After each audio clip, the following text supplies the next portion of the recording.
Hello, everyone. Luca Blight here, and I just got done watching Veronica, the Spanish horror film that released on Netflix last month in February. And critics are digging it.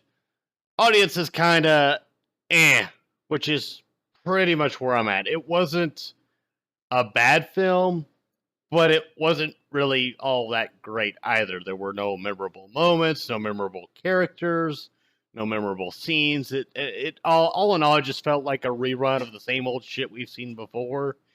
So to give you guys and gals a quick synopsis of it, basically, there's an eclipse coming, and these three girls decide to, hey, let's grab an Ouija board and let's talk to some spirits. And so they decide to talk to the lead chick's father, who has passed away, and then crazy shit ensues from there.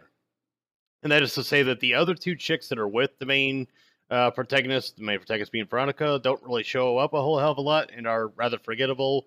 And I dare say the shittiest friends I've ever seen a main character have. Debate me if you think that somebody else has had worse friends than that. Excuse me. So, anyways, yeah, I'm among the audience score here, the 436 people that watched the film and were like, it was okay. It wasn't bad, it wasn't terrible. But to call it the scariest film on Netflix? Really? Really? Well, let's see what people have to say, shall we? And look, if you love this film, if you were like, oh my god, I was terrified out of my fucking mind or whatever, this is not meant to take away from your enjoyment of the film. If you enjoyed it and you loved it, more power to you. This is just my opinion. This is just how I feel about the film. Don't let me take away your joy from it if you actually were like, I was scared out of my fucking mind. I personally, I wasn't scared. And I'll give a synopsis on what I think horror is in terms of when I'm viewing a film or watching a show, whatever the case may be. Anyways, the Spanish film has 100% of Rotten Tomatoes, which, to be fair, the cinematography, the cinematography, the characters, and the acting were good. No, not the characters. Fuck, that's the thing I was trying to avoid. The acting was good. The cinematography was good. The atmosphere, that's left a lot to be desired, and the characters were flat, boring. Nobody stuck out to me. In fact, I had a hard time juggling between. There was one of the main girl's sisters who I, for some reason, kept thinking was a guy. Don't know why. Do not know why I kept thinking that. But for some reason, I was like, I thought that was her brother. Oh no, it's her sister. Okay, I don't know. For some reason, I kept thinking that's her brother though. What? What's going on here? Anyway, so Netflix has dropped the new Spanish horror movie, Veronica, which has been described as the scariest movie ever. I beg to differ. I consider the first two Paranormal Activity movies to be scarier than this, and even looking back, those weren't really all that scary. They were just well done. And in particular, the second one. I felt like the second one got more right than what the first one did, but some people could probably debate me on that. I would even contend that the third one was better than this film. The fourth and the fifth, I feel like I'd be going on a stretch, and then there was one. Actually, no, I'm going to bring that up here. Yeah, right there, this comment that this guy left. There was a scene where it's these. It takes place after the second one because the teenage chick from the second film makes a cameo in it where she tells these guys like, "Hey, you're dealing with some voodoo shit. You know, you don't want to mess with this." And there's a scene where the main dude who is possessed goes into like this basement area, and there's all these like drapes and whatnot, and then this figure just comes barreling at him. That terrified me more than any other time that this like black abyss monster type thing popped up. It didn't jive with me, and the CGI on it was questionable. It wasn't horrendous. It was just kind of there. Like nothing really stood out to me. No real moment really. Just maybe kind of like, oh wow, that's fucking terrifying. And that stems from me saying that I myself don't necessarily need to be scared for myself. I need to be scared for the characters. And in order for me to be scared for the characters, I have to care about these characters. And to an extent, I did care about the main chick. She was a relatable person. She was a young individual who just wanted to reconnect with her dad. She did some things that maybe she shouldn't have. She broke some rules she didn't know she was breaking. And now all hell is breaking loose. And now she's scared for her family. She's trying to protect them. Overall, a pretty well-written character. But sadly, she's the only well-written character because her mother is, while forgivable in the way that she is otherwise aloof as shit to everything else going around, which, when it's a paranormal type thing, that's to be expected. But she, even as a mother, I would think that mother instinct would kick in there that something is wrong here. I definitely need to look more into this, maybe consult a psychiatrist, maybe seek some medical help or anything like that. But no, she doesn't. She doesn't do any of that.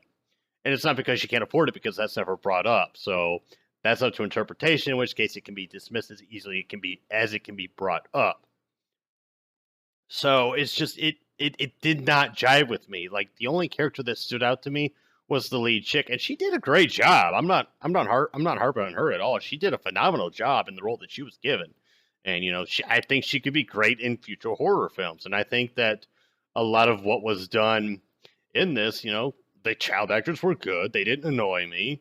The guy that did the original Rec series, which Quarantine was based on back in 2008, which that film was, it was good. After watching Rec, I watched Quarantine first, then I watched Rec, and yeah, Rec is by far the superior film. Like, hands down, the better film. Its sequels were meh. I don't remember much of the second one. I remember the third one was I remember the third one having like a chick in a wedding dress and shit like that. But even it was kind of forgettable. Or was that the second one? Because I have to think about it to tell you how forgettable they are for me. But again, if you enjoy these films, you enjoyed them, hey, more power to you. This is just me giving my opinion about it, And them calling it the scariest film, I felt like did a disservice to this film. I felt like there was maybe some, I don't want to say there was some drama to portray here, but it was based on true events. So let's carry on with this article, which is it based on true events? This says, got scared, holy shit, well done, possession movie, never sleeping again. It was a dime a dozen for me. I don't know what the cinema market is in Spain, but to me, this is just something I've seen before already. It was nothing new. All right, so what's it about? Paco Plaza. Again, Paco Plaza, he knows what he's doing. It's just here it felt a little weak. Now, anyways, to the more specifics. What's the background to the film? Veronica is based on a true story about the unsolved case of a young girl in Madrid in 1982 named Estefania Gutierrez Lazaro. I'm sorry if I butchered that. Who mysteriously died after using an Ouija board. Police were never able to crack their investigation. Estefania reportedly tried to conduct the seance at school to contact the late boyfriend of one of her friends, who was one of the chicks that I mentioned earlier who tried to do the original seance. After he died in a motorcycle accident, when a teacher interrupted the group, the group she was with described seeing a kind of smoke going into Estefania's nose and mouth. The story goes that Estefania began to suffer from seizures and hallucinations for the following 6 months. She told her parents she saw evil shadows from her room and was taken to see doctors by her parents, so that was something they omitted from the film.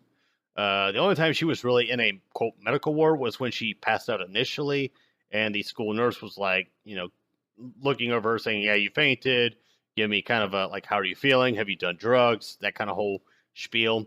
And ever since she died in a hospital, her death remains unexplained. Her parents reported that following her death, their house became haunted, a phenomenon verified by police reports, which apparently is a link that links to the same exact article. Oh, Newsweek. Wait, is that who we're fucking? Yeah, is it? I would say what that source is, but the freaking Bandicam is blocking it at the moment. Yeah, I had to adjust because I kept getting Facebook notifications and stuff. So yeah, who's in it? Pause the video, read over that. Not everyone thinks the film is scary, myself among them. Just watched the quote scary film of the year. It was good, quite scary. A few jump scares. Even the jump scares were kind of weak. The demon wasn't creepy. The Ouija boards, fucking watch the Ouija movie, and that movie was. Don't watch the Ouija movie. That movie was trash. This one at least tried. Yeah, and I would say not the scariest film I've ever seen. Terrible. My 9-month-old is scarier than that. Yeah, 9-month-olds, they can be scary. The people that are claiming this movie is scary must be getting paid for those reviews. I'm not going to say that he's got a point, but maybe? There goes 1 hour and 46 minutes of my life I can't get back. See, I didn't think the movie was bad. I just thought it was mediocre. And so, I'll skim down this. You can watch the, not watch the article, read the article. I'll leave a link down below to it. Spoilers much. Overhyped rubbish. Yeah, I would say it was over fucking hyped. Way too fucking hyped up. Alright, so let's scroll down this thing. Fuck out of here, Newsweek. Which I'm going to read into this story. So, the police report is real. Scans are available online. They collective write-ups around the 20th anniversary of what came to be known as the Velicas case by Spanish language paranormal sites.